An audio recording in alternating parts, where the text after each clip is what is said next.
Today we talk about the story of the missing egg.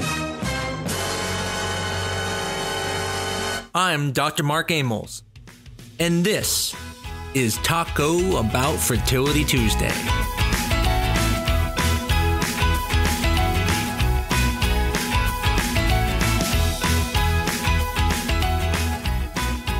The story starts on Friday. She sees her doctor, and they do an antral follicle count because she's getting ready to start her IVF cycle. And this was done in Washington State. And then on Monday, she flies down to a clinic, and they count up the follicles from her stimulation and noticed there's a few eggs missing. Now, before I go any further, I do want to make sure you understand that no police were called for this report. This case was handled internally. The patient suspected that the eggs were stolen, although she had no proof of such theft. The first doctor who did the ultrasound blamed the second doctor, stating that the follicles were there when he counted them. And as you can imagine, the last doctor who did the ultrasound blamed the first doctor for being wrong on their follicle count. The question is, who is the thief? Well, I'm sure you can imagine that no one's the thief. Matter of fact, in some ways, they're kind of all correct. And so today I want to go over what happens to these follicles month to month, an ultrasound done 4 days before, and where did they go? So there are a couple concepts to understand. First, there are what are called antral follicles. Antral follicles are follicles that are small before they start stimulating, but are usually around 5 millimeters in size. Sometimes they can be a little bit smaller, but in general, in that 5 millimeter range, it can be up to about 8 millimeters. Preantral follicles are follicles that are very small. Sometimes they're 2 millimeters or maybe 3. And what's important to understand is that these preantral follicles usually don't grow. And a lot of times they'll just kind of disappear, whereas antral follicles will grow. And so it's not uncommon for some doctors or some ultrasonographers to measure all of the follicles, whether they are preantral or if they are antral follicles. And for that reason, they can overcount the number of follicles you have. I tend to not count anything less than 5 millimeters as a follicle because I know most of the time it won't respond to the medication and will give the patient a false sense of confidence that things will be better.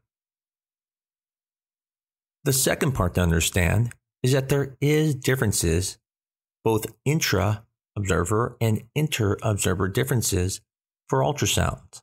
Now, what I mean by that is even the same person who does the same ultrasound over and over and over again, the same patient, will have some differences in their counting when they review that person. Now, it's going to be very mild because usually the same person doing it has a technique, has a measurement that they consider antral follicles, but the point is that it's still not perfect. Now, clearly, they'd be a very bad doctor if it's the same patient over and over and not remembering what they did.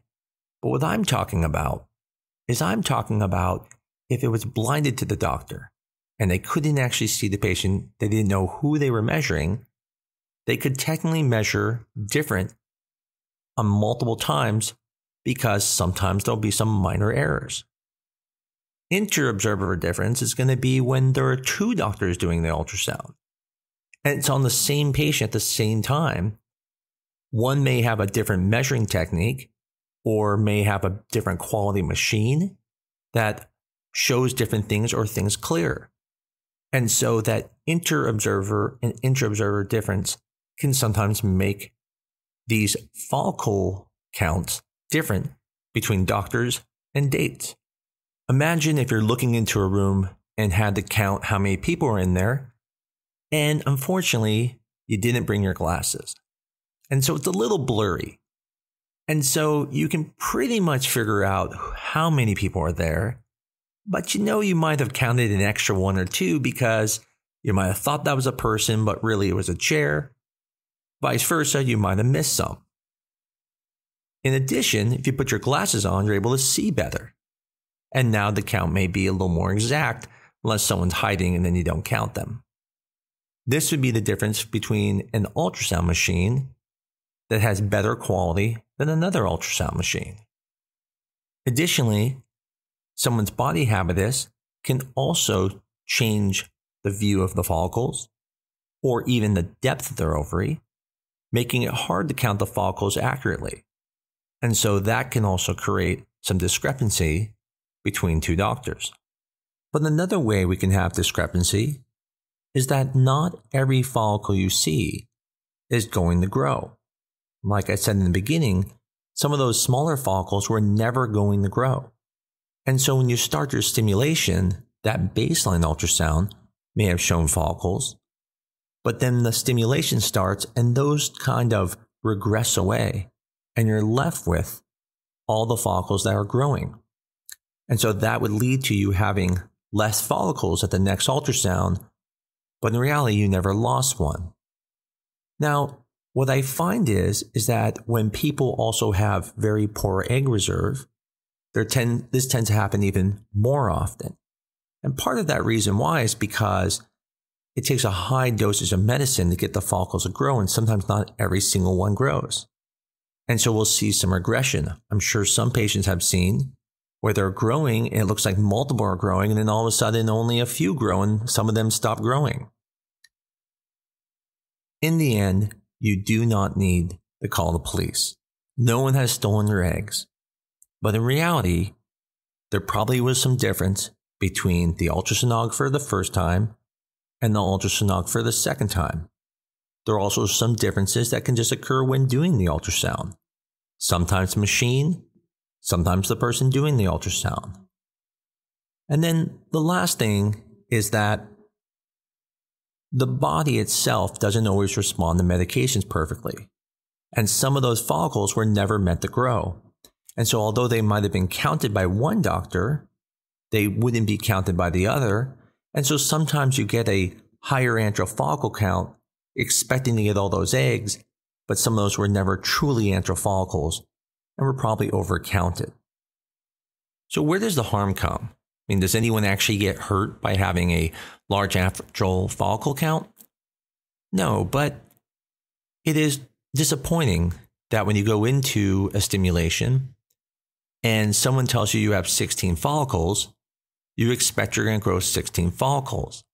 And sometimes it can be quite drastic. So I've had patients from other states that will be told they have 16 follicles, and then they get to my clinic and only 8 are growing, and I don't even see the other follicles. Now, again, I don't blame the other doctor. I just explain to them these things we talked about.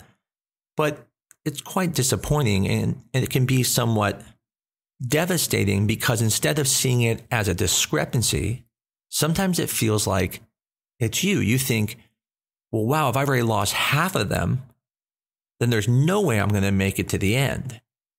And I think the important part here to understand is that it more likely was a discrepancy than being something wrong with you. And that there's no prognostic value to that discrepancy for your outcome. Meaning, if that does happen, don't think of it as, oh my God, means that things are bad. But instead that, okay, there might have been some differences.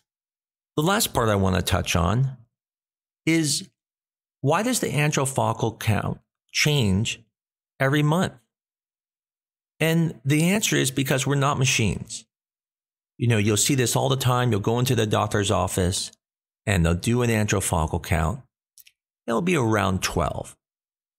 And you think, well, that's lower than usual. Usually it's 16. And then the next time you come in, it's 14. Maybe the next time 18. The point is the antral follicle count can change. Now, what it never does is it never drops significantly, meaning if you start at 16, the next time you come in, it won't be 4. That really never happens. However, the same thing really doesn't happen is that if you make 4 or 5, you probably aren't going to come in and have 16. So antral follicles do help predict in general how many eggs you're going to get.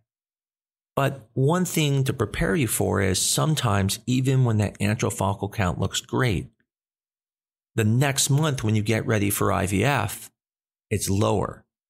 And people feel frustrated because they feel like, wow, I had so many more last month. Now I don't have as many. And it's not the birth control that caused that. It's that the body themselves is different. Once in a while, and this has happened to me with several patients, is they do their first cycle and that's their best day ever. All of a sudden they make 16 eggs and they're just happy as can be because their follicle count before has been lower. And then they do another IVF cycle and they make less. And they think, well, what's wrong? What did we do wrong? And I explained to them, well, no, the first time was your best day ever. This is probably the normal.